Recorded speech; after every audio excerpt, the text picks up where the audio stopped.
오늘 함께 나눌 말씀의 제목은 다음 단계로 나아가는 자에게 들리는 음성, 강하고 담대하라.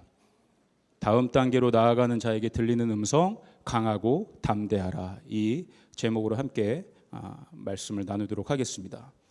여러분, 하나님의 창조의 섭리 중에 굉장히 신비롭고 놀라운 사실이 하나 있습니다. 그것은 무엇이냐면 하나님께서 저와 여러분을 하나님의 뜻 안에서 다음 단계로 성장하도록 우리를 그렇게 지으셨다는 거예요. 그러니까 이 성장은 하나님의 뜻을 이루기 위한 목적이 있는 성장입니다. 여러분, 진화론은 그렇지 않죠. 진화론은 모든 것이 우연입니다. 목적성이 없어요. 그러므로 오늘 여기에 있는 저와 여러분이 만일 하나님의 뜻 안에서 더 높고 깊은 차원으로 한 단계 더 성장하고 도약하기를 갈망하신다면 그것은 하나님의 창조의 섭리, 창조의 은혜가 오늘 우리 가운데 운행하고 있다고 하는 오히려 방증일 것입니다. 여러분, 이 성장을 여러분 꿈꾸십니까? 하나님의 뜻 안에서 하나님의 부르심의 목적대로 더 사용받기를 원하십니까? 예. 그렇다면 여러분이, 저와 여러분이 이 교회가 창조의 메시지라는 거예요. 이제 포스트 코로나 시대가 되었습니다. 더 이상 코로나 상황에 머물 수 없게 되었어요. 코로나보다 더 나은 그 다음 단계로 올라서야 할 때입니다. 우리의 사업과 우리의 재정과 우리의 가정과 학문과 우리의 사역, 모든 영역 가운데 한 단계 새로운 차원의 도약이 있어야 될 때입니다. 조이풀 공동체적으로도 목사님을 통하여 이제는 사역자와 성도들의 구분이 없는 그 다음 단계로 올라가서 하나님의 나라의 일들을 함께 감당해야 될 것이라고 하는 그 한 단계 수준이 높은 차원의 메시지가 지금 이 시즌에 선포되고 있지 않습니까? 그런데 여러분, 여기는 저와 여러분들 모두 이 갈망함을 가지고 한 단계 더 높은 단계로 도약하기를 원하시는데, 그러나 그 도약의 앞에서 늘 언제나 우리가 직면하는 어려움이 있게 됩니다. 재정이라든지 건강이라든지 어떤 관계라든지 눈에 보이는 물리적인 어려움들이 우리 앞에 있을 수 있죠. 또 그로 인하여 우리 안에 찾아오는 위축감, 자신 없어함, 우리가 느끼는 불안과 염려, 두려움이 동시에 같이 찾아올 수 있다는 거예요. 그래서 사단은요, 이 틈을 놓치지 않아요.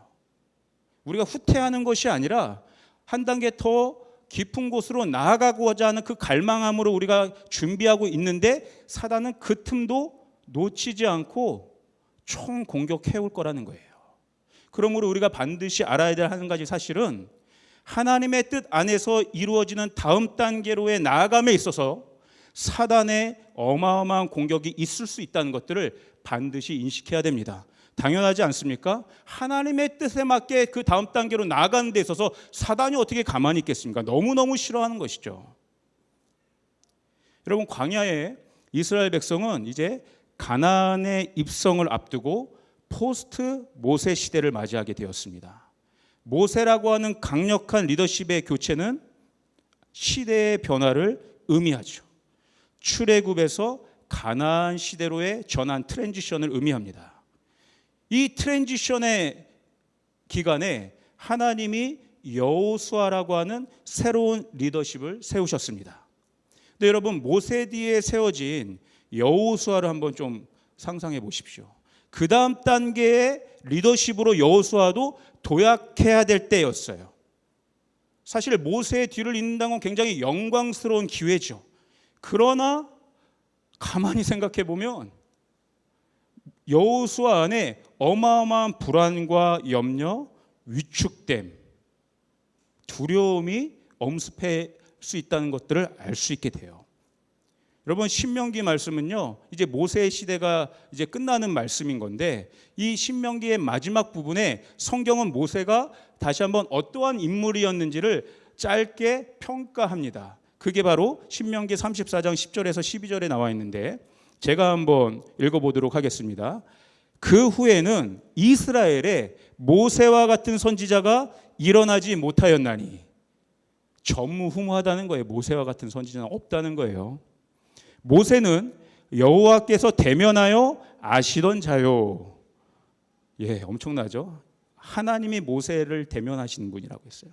여호와께서 그를 애굽 땅에 보내사 바로와 그의 모든 신하와 그의 땅에 있는 온 땅의 모든 이적과 기사와 모든 큰 권능과 위엄을 행하게 하심에 온 이스라엘의 목전에서 그것을 행한 자이더라. 엄청나지 않습니까? 이스라엘 백성이 다 보는 앞에서 모세는 하나님의 어마어마한 권능을 행한 자였다고 했어요. 이 모세의 뒤를 잇는 여호수아의 부담감이 어떻겠습니까? 이러한 상황에서 하나님은 여호수아에게 강하고 담대하라는 음성을 들려주십니다. 우리 여호수아 1장 9절 말씀을 한번 같이 읽어봤으면 좋겠습니다. 우리 한번 이것은 같이 한번 읽어볼까요? 시작. 내가 내게 명령한 것이 아니냐? 강하고 담대하라. 두려워하지 말라. 놀라지 말라. 네가 어디로 가든지 내 하나님 여호와가 너와 함께 하느니라 하시니라. 아멘. 여호수아 1장을 보면요, 하나님이 연속해서 여호수아에게 두려워하지 말라, 놀라지 말라, 강하고 담대하라는 말씀을 1장 안에서만 3번 거듭 이야기해 줍니다. 이 1장 안에 보면 여호수아의 마음가짐, 여호수아의 어떤 응답, 이런 건 전혀 나와 있지 않아요. 그런데 흐름들을 보면 여호수아가 어마어마한 두려움 가운데 있다는 것들을 알게 돼요. 지금 우리가 읽은 이 여호수아 1장 9절은 하나님이 강하고 담대하라고 하신 말씀의 마지막 3번째 나온 건데, 그 앞에 하나님이 수식어로나 붙이죠. 내가 내게 명령한 것이 아니냐. 이 어투는 어떤 거냐면요, 하나님이 막 애절한 거예요. 야 여호수아야, 내가 이제 3번째 얘기하는 거야. 한 번 얘기하고 2번 얘기하고 이제 3번째 또 얘기하는 거야. 두려워하면 안 돼. 낙담하면 안 돼. 내가 처음 얘기했는데 너는 굉장히 낙담돼 있었어. 내가 강하고 담대하라고 얘기했음에도 불구하고 네 마음이 아직 돌파가 안 됐어. 2번째 얘기해도 너는 아직 돌파가 안 된 것 같아. 이제 마지막 3번째 얘기해. 이건 거의 명령이야. 강하고 담대해야 돼. 이 사실들을 보면서 여호수아 안에 있는 어마어마한 위축됨과 염려, 불안, 그 두려움이 다음 단계로 나아가야 될 여호수아를 얼마나 발목 잡고 있었는지 알 수 있게 됩니다. 여러분, 여기에 사단의 엄청난 참소와 거짓 미혹이 따라오게 되는 거예요. 나라는 존재를 한없이 위축되게 만듭니다. 사단은요, 진실을 거짓으로 위장하는 거짓의 아비예요. 저는 우리가 잘 알죠. 사단의 닉네임이 거짓의 아비라는 거. 저는 이 거짓의 아비라고 하는 사단의 닉네임을 좀 오늘 우리가 살고 있는 현대 시대의 언어로 조금 재해석을 해본다면, 저는 사단을요 소시오패스라고 좀 이야기해 보고 싶어요. 소시오패스가 여러분 어떠한 존재인지 아세요? 상대방이 갖고 있는 어떤 성향들, 상대방이 갖고 있는 어떤 소유, 상대방이 갖고 있는 어떤 감정을 기가 막히게 이용합니다. 그런 사람들의 감정들을 잘 이용해 가지고요, 자기보다 더 못한 수준으로 끌어내려요. 그리고 자기의 손아귀에 딱 쥡니다. 그리고 더 높은 단계로, 그 다음 단계로 성장하지 못하도록 꽉 올가매는 사람들이 소시오패스예요. 대표적인 게 가스라이팅 같은 사건들 아닙니까? 그냥 상대방을 자기 손에 묶이게 만드는 거죠.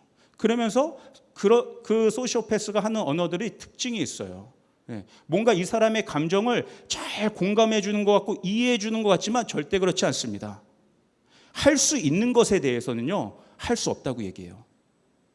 이 사람이 능히 이것들을 도전해야 되고 할 수 있는 것에 대해서, 아니 너는 그거 안 될걸? 야 너 힘들잖아. 이런 상황인데 너는 안 돼. 그거밖에 안 돼. 너는 여기까지 가야 돼. 할 수 없는 것들에 대해서는 하라고 얘기해요. 불가능한 것에 대해서는. 그러므로 인해서 그 사람으로 하여금 꼼짝달싹 하지 못하게 묶어놓는 게 소시오패스예요. 한 단계 절대 나아가지 못하게 만듭니다. 여러분, 이때 우리에게 필요한 진실은 사단의 소시오패스적인 음성이 아니고 하나님께서 우리와 함께 하신다고 하는 하나님의 음성이 진실인 줄 믿습니다. 우리가 인식해야 될 진실은 여호수아처럼 이런 상황 가운데, 특별히 한 단계 더 도약해야 될 이 시점 가운데 두려움이 우리 안에 있을 수 있다는 것을 우리 하나님도 인정하신다는 거예요. 그럴 수 있다는 것들을 우리가 인식해야 돼요. 하나님이 우리의 연약함을 모르지 않으세요. 그걸 가지고 정죄하지 않으세요. 한 단계 나아가는 그 인생길 앞에 많은 염려와 두려움이 있을 수 있다는 것을 하나님이 아신다고요. 이것에 대해서 하나님이 아신다는 인식이 우리 가운데 있어야 되는 거예요. 이것이 무엇이에요? 하나님에 대한 신뢰예요. 하나님, 내가 한 단계 더 도약하기를 원하시는데, 그러나 이 가운데 내가 지금 위축되어 있을 수 있고 염려와 두려움 가운데 있을 수 있다는 것들을 우리 하나님도 아시겠구나. 사단은요, 도약할 수 없다고 얘기하지만 하나님은 그 연약함에도 불구하고 할 수 있다고 이야기해요. 사랑하는 우리 주의풀 성도 여러분, 우리는 하나님이 우리와 함께 하신다고 하는 이 엄청난 신뢰 안에서 사단의 음성이 아니라 하나님의 음성을 들을 수 있어야 됩니다. 여호수아에게 오늘 들려진 음성이 오늘 저와 여러분에게 동일하게 들려지고 있음을 믿으시길 바랍니다. 무슨 음성이었어요? 강하고 담대하라. 그러면 도대체 강하고 담대하라는 게 무슨 말인가? 강하다라는 말이 너 강해져야 돼 라고 했을 때 이 강하다는 게 무슨 말인가? 하나님이요, 우리를 향해서 강해야 된다라고 말씀하셨을 땐 그것은 우리의 어떠함, 우리의 능력치를 끌어올리라는 얘기가 아니에요. 우리의 근육을 벌크업 시키라는 게 아니에요. 진짜 강함은 우리의 어떠함에 있지 않아요. 왜 그런지 아세요? 결국 우리가 생각하는 우리의 능력, 우리의 강함은요, 상대적인 강함일 수밖에 없기 때문에 그렇습니다. 내가 아무리 운동을 해서 벌크업을 해도, 그래서 강하게 느껴진다 해도 이제 좀 내가 강해졌네 해도 헐크가 나타나면 나는 약한 자가 될 수밖에 없는 거예요.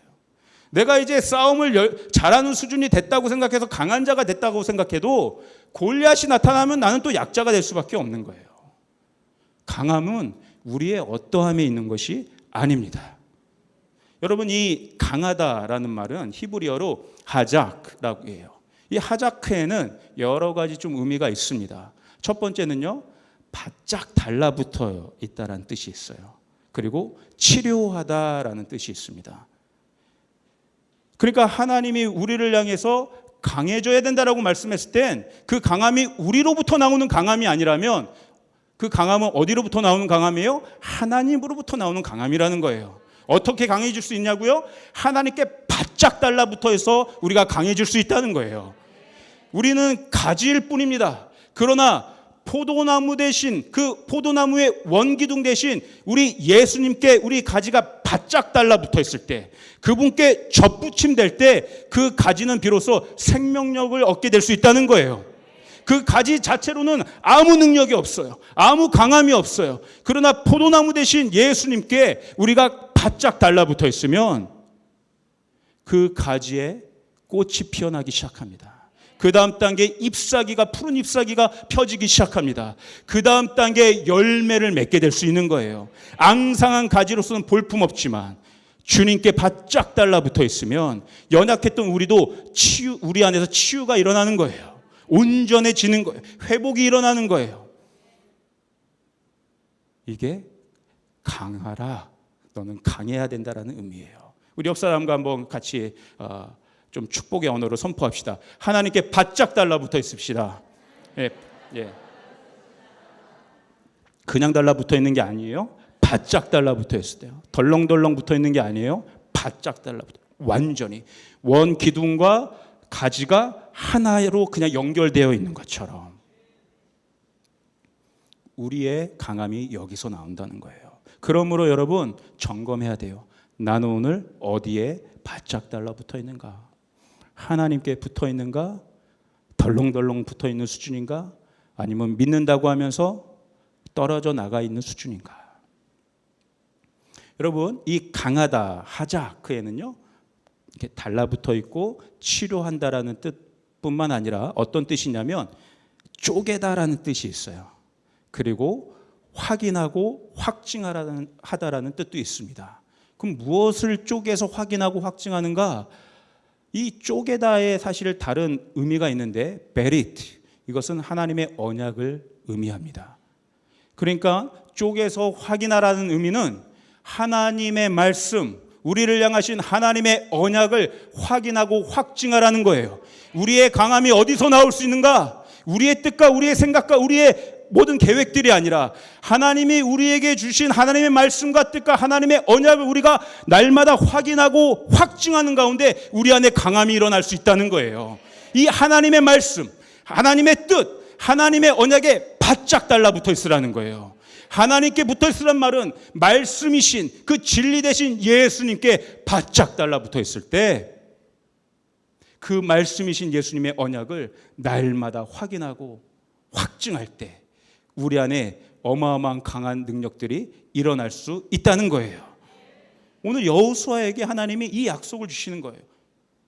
내가 너와 함께 할 것이다. 네가 어디로 가든지 무엇을 하든지 내가 너와 함께 할 것이다. 두려워하지 말라. 놀라지 말라.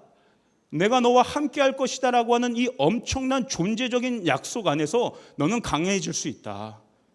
여러분, 내가 너와 언약도 여러 가지 언약이 있지만요, 내가 너와 함께 할 것이다 라고 하는 이 언약만큼 가장 강력하고 존재적인 게 없습니다. 무엇을 선물로 주겠다, 무엇을 상급으로 주겠다, 무엇을 보상으로 주겠다도 언약이지만 사실은요, 그것은 부차적인 언약들이에요. 가장 강력하고 중요한 근본적인 존재의 언약은 내가 너와 함께 하겠다고 하는 말씀이에요. 여러분, 사랑하는 연인 관계를 보세요. 어떤 언약을 주고받습니까? 내가 당신과 같이 끝까지 함께 할게.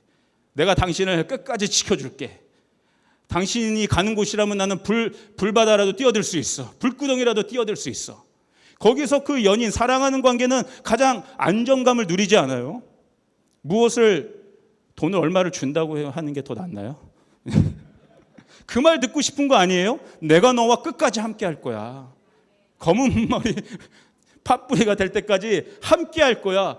이게 가장 강력한 언약입니다, 여러분.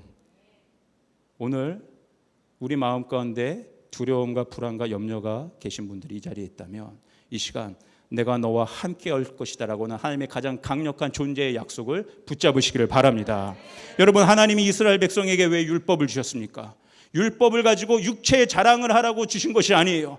하나님의 약속의 징표인 율법을 날마다 쪼개서 보고 또 확인하면서 하나님이 얼마나 우리를 사랑하시는지, 우리가 어떠한 존재인지, 하나님이 우리를 어떠한 길로 인도하시는지, 그 율법이 추구하는 마지막 골, 메시아가 올 것이다. 최종적인 하나님의 나라가 우리 가운데 올 것이다. 이 율법을 보면서 하나님의 약속을 확증하라고 있는 거예요.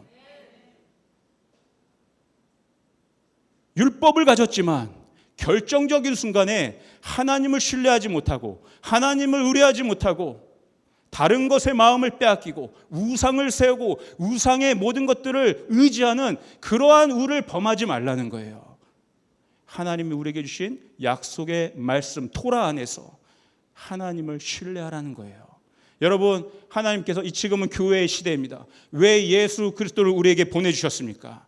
우리를 위해 죽으시고 부활하신 예수님, 그 십자가의 은혜를 날마다 바라보면서 날마다 그 십자가의 은혜가 우리에게 주는 어마어마한 그 확증들을 우리가 붙잡으면서 나아갈 것을 주님이 예수 그리스도를 하나님이 그 아들을 우리에게 보내주심으로 그 일들을 하게 하시는 거예요. 십자가 은혜 안에 거하라. 십자가 은혜 안에서 한 발자국도 떠나지 말라. 십자가를 바라보고 예수를 깊이 생각하라. 그 안에 소망이 있다. 그 안에 우리의 강함이 있다. 다른 것 보면 안 됩니다. 다른 것으로 확증하려고 하면 안 됩니다. 다른 것에 마음을 빼앗겨서는 안 됩니다. 다른 것 봐야, 다른 음성 들어봐야 우리의 마음만 두려움으로 가득 찰 뿐입니다. 오직 언약의 말씀만 듣고 마음에 새기는 우리 조이풀 가족 되기를 주님의 이름으로 축복합니다. 그러면 돌파할 힘이 생기는 거예요. 강해질 수 있는 거예요. 이게 강함이에요. 내 스스로 강해지는 것이 아니라. 여러분, 하나님이 여호수아에게 또 다른 명령을 하십니다. 너는 담대해야 된다. 담대하다는 건 또 무슨 말일까요? 용기를 갖는 거죠. 용기를 내는 게 담대함이죠. 그러나 더 구체적으로 이 담대하다는, 용기를 갖는다는 건 어떤 의미인가? 이 담대하다는 뜻은요, 제 설명을 한번 잘 기억하셨으면 좋겠어요. 담대하다는 뜻은 확신 있게, 모두 숨김없이 말하다, 선포하다라는 뜻이 있어요. 이게 담대한 거예요. 다시요. 확신 있게, 모두 숨김없이 선포하다라는 뜻이 담대하다라는 거예요. 그러니까 우리의 강함의 근거가 되는 하나님의 말씀, 하나님의 언약을 우리의 입술로 믿음을 가지고 확신 있게 숨김없이 선포하는 것이 담대하다라는 거예요. 여러분, 다윗은 골리앗 앞에서 담대했습니다. 그리고 골리앗 앞에서 하나님을 숨김없이 증언했어요. 우리가 잘 아는 본문이 사무엘상 17장 45절에서 47절에 나오지 않습니까? 한번 볼까요? 다윗이 블레셋 사람에게 이르되 너는 칼과 창과 단창으로 내게 다가오거냐? 나는 만군의 여호와의 이름 곧 네가 모욕하는 이스라엘 군대 하나님의 이름으로 내게 나아간다. 다윗은 그 큰 장수 골리앗 앞에서 하나님의 이름을 숨김없이 선포했어요. 너는 하나님의 이름을 모욕의 이름으로 떨어뜨렸지만 나는 그 하나님의 이름을 높이 찬양한다. 만군의 여호와, 너와는 비교돼, 네가 섬기는 신과는 비교할 수 없는 만군의 여호와, 그분이 내가 믿는 하나님이다. 숨김없이 골리앗을 향해 담대하게 선포했다는 거예요. 그러면서 계속 이 담대함을 선포합니다. 46절 볼까요? 오늘 여호와께서 너를 내 손에 넘기시리니 내가 너를 쳐서 내 목을 베고 블레셋 군대의 시체를 오늘 공중의 새와 땅에 들짐승해 주어 온 땅으로 이스라엘의 하나님이 계신 줄 알게 하겠고, 오늘 내가 이 담대한 만군의 여호와의 이름을 너 앞에 선포함으로 인하여 하나님께서 어떤 일을 할 것인가? 두려움 가운데 있는 이스라엘 백성을 다시 영적으로 깨워낼 것이다. 하나님만이 만군의 하나님이시고 우리의 여호와 하나님이시고 우리를 구원하실 진짜 신이라는 것을, 오늘 그 일들이 이 땅 가운데 벌어지게 될 것이다. 하나님이 하실 일들을 담대하게 예언적으로 선포하는 거예요. 47절 보십시오. 또 여호와의 구원하심이 칼과 창이 있지 않냐면 이 무리에게 알게 하리라. 전쟁은 여호와께 속해 있으니 그가 너희를 우리 손에 넘기시리라. 하나님이 어떠한 분이신지, 하나님이 어떠한 일을 행하실지 담대하게 그 큰 장수 골리앗 앞에서 숨김없이 선포한 거예요.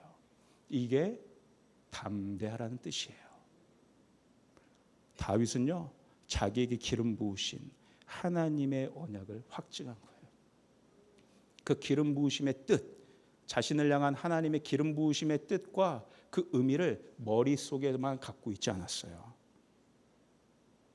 믿음을 가지고 확신 있게 입술로까지 선포하는 단계까지 나아갔어요.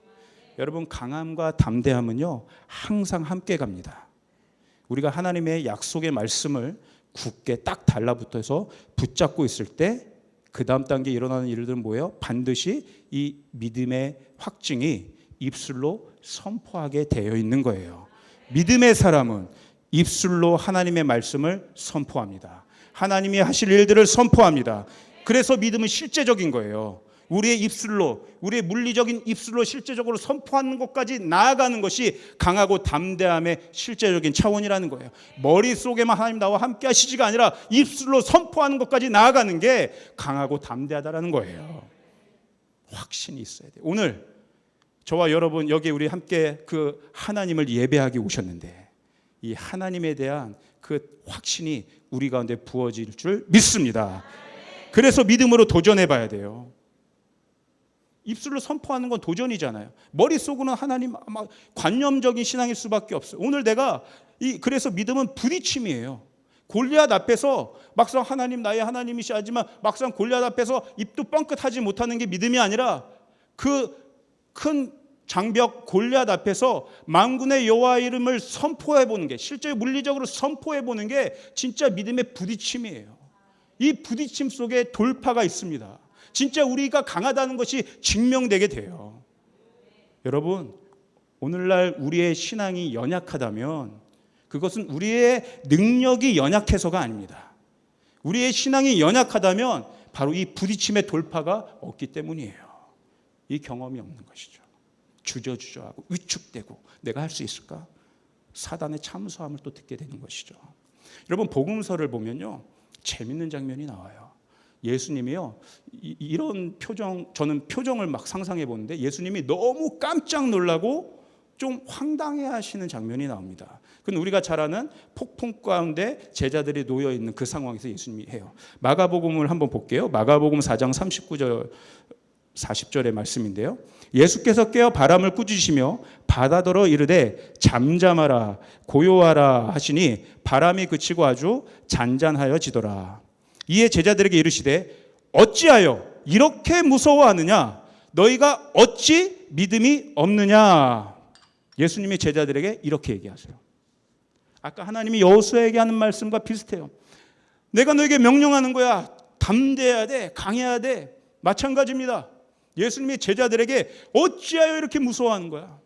어찌하여 이렇게 믿음이 없는 거야? 이 어찌하다의 의미에는요, 깜짝 놀라는 거예요. 리얼리 무서워할 줄 알았어. 놀랄 줄 알았어. 예상하는 게 아니라 예수님도 예상치 못한 거예요. 깜짝 놀랐어. 왜 그런지 아세요? 이 정도 제자들, 이 정도 수준이 되면요, 풍랑이 와도 예수님이 그렇게 따라다녔다며 바람이 와도 이제는 두려워해야 될 차원이 아닌 거예요. 바람과 풍랑 앞에서 담대하게 바람을 꾸짖을 수 있는 수준으로 예수님은 제자들을 바라보고 계신 건데 여전히 아직도 무서워하는 거야. 아직도 쩔쩔매는 거야. 아직도 두려움에 떠는 거야. 언제까지? 이제 이 정도 됐으면 너네가 그 바다와 풍랑에도 굴하지 않고 강하고 담대함으로 선포할 수 있을 거라고 내가 기대했는데 어째서 아직도 벌벌 떠는 거야? 여러분, 예수님은요, 우리가 바다와 풍랑 앞에서 강하고 담대함으로 풍랑을 꾸짖고 풍랑을 잠잠케 하는 능력으로 놀라워하시는 게 아니에요. 그거 당연하다고 얘기하시는 거예요. 그거 당연해. 오히려 그걸 당연하다고, 우리가 그러한 존재라는 것들을 당연하다고 생각하시는 거예요. 예수님이 언제 당황하시고 놀라신지 아세요? 우리가 그런 일을 할 수 없다고 우리 스스로 생각할 때, 바다와 풍랑 앞에서도 여전히 쫄아 있을 때, 그걸 보고 깜짝 놀라시는 거예요. 야, 여기 주님을 처음 믿는 분들 물론 있겠지만 그렇지 않은 분들을 한번 생각해 보시면, 예수님이 우리를 만나면 예수님과 함께 동행하면서 막 주님과 함께 어마어마한 주님의 권능들을 행하는 것을 예수님이 너무나 당연하다고 생각하지 않으시죠? 그거 기대하지 않겠습니까? 언제까지 나 혼자 할 거야? 같이 좀 해야지. 예수님 따라다니면서도 여전히 쫄고 있고 예수님 멀리서만 몰래 뒤따라가고, 그런 거에 예수님이 당황스러워 하신다는 거예요. 여러분, 예수님이야말로 가장 강하고 담대한 분이셨어요. 우리 요한복음 16장 33절을 한번 같이 읽어보겠습니다. 요한복음 16장 33절 시작. 이것을 너희에게 이르는 것은 너희로 내 안에서 평안을 누리게 하려 함이라. 세상에서는 너희가 환난을 당하나 담대하라. 내가 세상을 이겼노라. 여러분, 예수님은 내가 세상을 이겼다고 선포하고 계세요. 이 예수님의 당당함이 도대체 어떻게, 어디에서부터 근원된 것인가? 어떻게 예수님은 내가 세상을 이겼다고 그것도 이렇게 완료형으로 선언적으로 선포하실 수 있었을까? 그 전 구절을 한번 보면 힌트가 나옵니다. 요한복음 16장 32절도 한번 같이 읽어볼까요? 시작. 보라, 너희가 다 각각 제 곳으로 흩어지고 나를 혼자 둘 때가 오나니 벌써 왔도다. 그러나 내가 혼자 있는 것이 아니라 아버지께서 나와 함께 계시는. 어떤 상황이에요? 예수님이 도저히 강해질 수 있는 상황이 아니에요. 이제 더 고난의 깊은 단계로 나아가시는 상황이에요. 그러면서 어떤 일들이 벌어져요? 자기를 그렇게 믿고 따랐던 제자들이 하나 둘씩 다 배반하고 떠납니다. 점점 예수님이 혼자됨의 상황 가운데 처한, 홀로됨의 상황 가운데. 예수님이 의도하신 게 아니에요. 제자들 보고 너는 이제 떠나라, 가라, 너희들은 살아야지, 나만 죽을게, 그런 게 아니에요. 의도된 홀로됨이 아니었어요. 예수님의 마음이 어떻겠습니까? 어마어마한 배신감 가운데 있지 않았겠습니까? 어마어마한 실망감 가운데 있지 않았겠습니까? 이 순간에 사단이 이 기회를 포착했을 거예요. 어마어마한 참수함으로 예수님께 다가갔을 거예요. 하하, 네가 키웠던 제자들 다 도망갔잖아. 가장 비참하고 수치스럽고 무능력한 상황 가운데 있으셨다는 거예요. 그런데 예수님이 어떻게 이런 상황 가운데 그것도 선언적으로 내가 세상을 이겨오노라고 당당하게 선포하실 수 있었을까? 그것이 지금 우리가 읽은 말씀에 나와 있잖아요. 물리적으로는, 외적으로는 내 곁에 있는 사람이 한 명도 없는 것 같지만, 그러나 내가 혼자 있는 것이 아니다. 내 아버지께서 나와 함께 계신다. 이것이 내가 세상을 대하여 이길 수 있었다라고 선언한 근거가 된다는 거예요. 어떠한 상황에서도 존재적으로 약속해 주시고 말씀해 주시고 지지해 주시고 함께 하시는 그 아버지에 대한 어마어마한 신뢰. 제가요 초등학교 한 6학년 때였던 것 같습니다. 주일이었어요. 오늘 같은 주일. 너무나 기억이 생생합니다. 주일학교 오전에 주일학교 예배를 마치고 친구들 몇 명과 어디를 놀러 갔냐면요. 아마 여기 계신 분들은 다 알 거예요. 그 여의도, 지금은 여의도 공원이지만 그때는 광장이었지 않습니까? 여의도 광장. 여의도 광장에 이제 롤러 스케이트와 자전거를 대여해서 탈 수 있었죠. 다 아시죠? 다 모르시는 것처럼 예. 친구들과 롤러 스케이트를 타러 여의도 광장에 갔어요. 그래가지고 이제 신나게 뭐 2-3시간 그렇게 탔던 것 같아요. 신나게 타고 이제 다시 자리로 와서 이제 신발을 신는 그 상황 가운데 제 친구들과 눈이 마주쳤죠. 수신호를 보내고 눈을 마주했어요. 자, 그리고 하나, 둘, 셋, 뛰어! 신발을 갈아 신고 그 롤러 스케이트를 품에 안고 도망치기 시작했어요. 저는 그때마다 제가 세상에서 달리기를 제일 잘하는 줄 알았습니다. 근데 100m가 뭐예요? 얼마 못 가서 잡히고 말았어요. 그리고 친구들과 함께 여의도에 있는 파출소로 갔죠.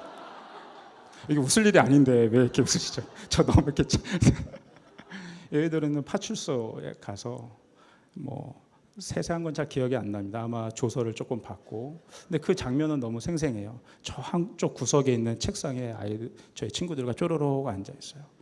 근데 제 마음에 얼마나 부끄러움이 많이 몰려왔는지 고개를 들 수 없었어요. 고개를 푹 숙이고 있는 저에게 그 경찰 아저씨들은 한 명씩 이렇게 들어올 때마다 그냥 꿀밤을 그냥 강하게 쥐어박고. 주일이지 않습니까? 저희 아버지는 지금 교회에서 사역을 하고 계신단 말이에요. 이제 부모님이 오셔야 돼요. 친구들 한 명 한 명 부모님이 오셔서 또 경찰의 조서를 받고 같이 부모님과 갔습니다. 마지막 저녁까지 사역을 하셔야 되니까 저 혼자 남아있어요. 그 장면을 잊지 못해요. 그 파출소 창 사이로 이렇게 석양이 이게 무슨 석양이 이렇게 있는데 제 마음이 왜 이렇게 막 비참한 거예요. 수치스럽고 부끄럽고 실망감을 부모님께 안겨드렸다는 것 같아요. 제 스스로도 너무 수치스럽고. 마침내 저녁 때 파출소 문이 열리고 아버지와 형님이 같이 오셨어요. 나 이제 죽었다. 난 이제 죽었다. 근데요, 한마디도 저한테 뭐라고 얘기 안 하시더라고요. 물어보시지도 않으더라고요. 그리고 아버지와 형님이 저를 데리고 그 옆에 여의도 순복음교회가 있었는데 여의도 순복음교회 가서 기도를 했어요. 근데 기도도 무슨 내용인지 잘 기억이 안 납니다.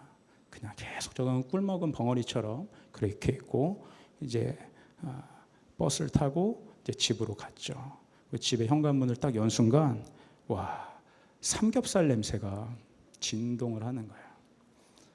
어머니가 삼겹살을 맛나게 굽고 있었던 거죠. 네. 이게 가족이구나. 너무 불안했어요. 너무 두려웠어요. 왜 한마디도 안 하시지? 네. 평소보다 왜 반찬이 더 좋아졌지?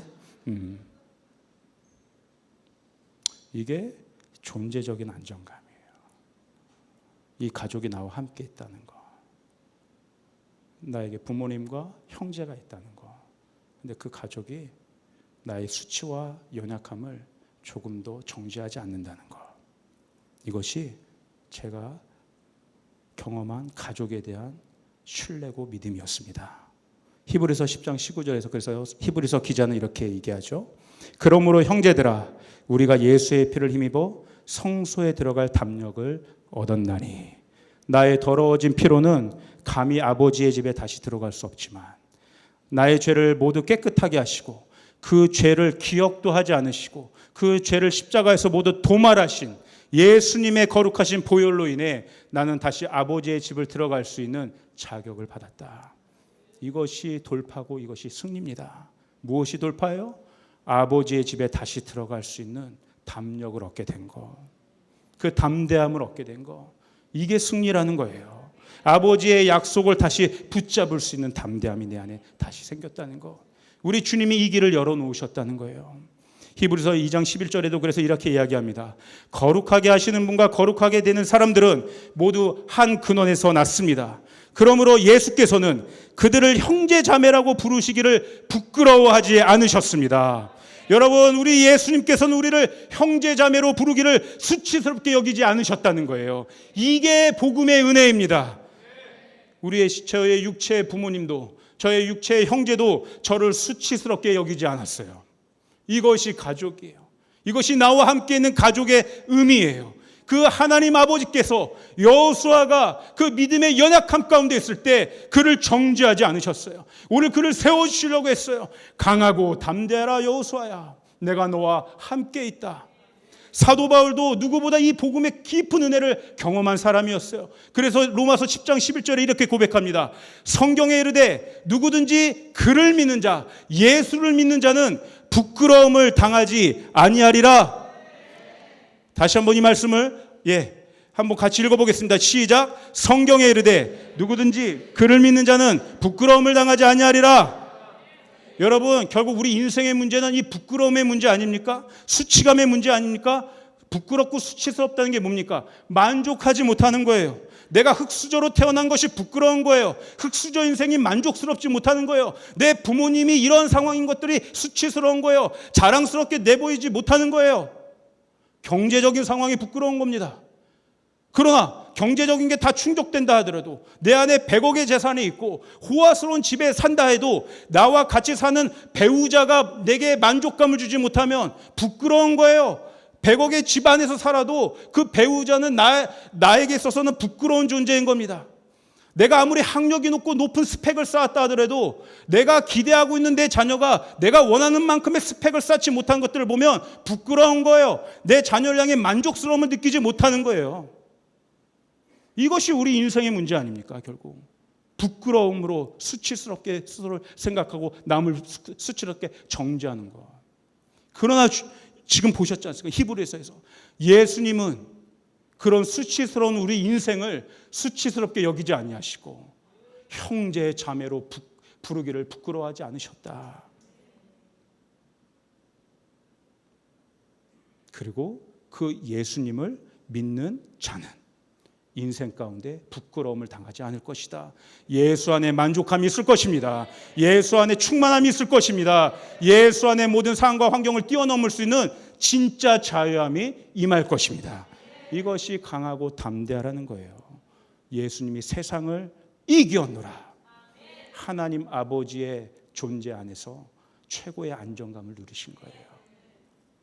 세상을 이겼다라고 했을 때 이 세상은 헬라어로 코스모스입니다.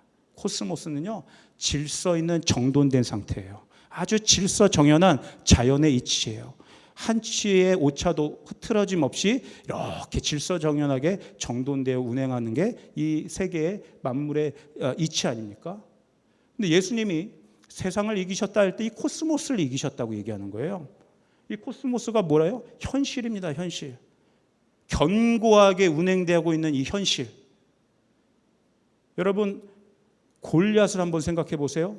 골리앗은 키가 장대했어요. 골격이 장대했어요. 그가 입고 있는 그 갑옷은 엄청난 무게감이 있었어요. 그가 들고 있는 그 장수의 칼은 모든 것들을 다 해칠 수 있을 것 같은 어마어마한 무기였어요. 골리앗을 보면 한치의 오차도 없는 아주 정돈된 코스모스였단 말이에요. 이스라엘은 이 코스모스의 현실 앞에서 두려워하고 선포하지 못했어요. 강하고 담대하지 못했어요. 그러나 다윗은 하나님께서 그에게 강함과 담대함을 주셨을 때 그 코스모스의 벽 앞에서 그것들을 담대하게 선포할 수 있었다는 거예요. 그리고 이제 우리가 마지막으로 이 여호수아를 보면 알듯이 강하고 담대하라는 이 마음을 받은 여호수아가 그 코스모스와 같은 한치의 흐트러짐이 없어 보이는 그 균열 내기도 어려울 것 같아서 틈도 없이 그 비집고 들어갈 틈도 없어 보이는 여리고를 믿음으로 강함과 담대함으로 돌았을 때 그 여리고가 무너지는 어마어마한 경험을 했다는 것이에요. 이제 말씀을 좀 정리하고자 합니다. 여러분, 불안과 두려움 상황이 있었던 여호수아였는데 사실 여호수아 1장이 시작되기 전에 다시 신명기 마지막 장으로 가보면 하나님이 모세가 어떠한 인물이었는지를 평가하시면서 그것과 같이 모세가 여호수아를 안수했다는 장면이 나옵니다. 한번 이 말씀을 보겠습니다. 신명기 34장 9절인데요.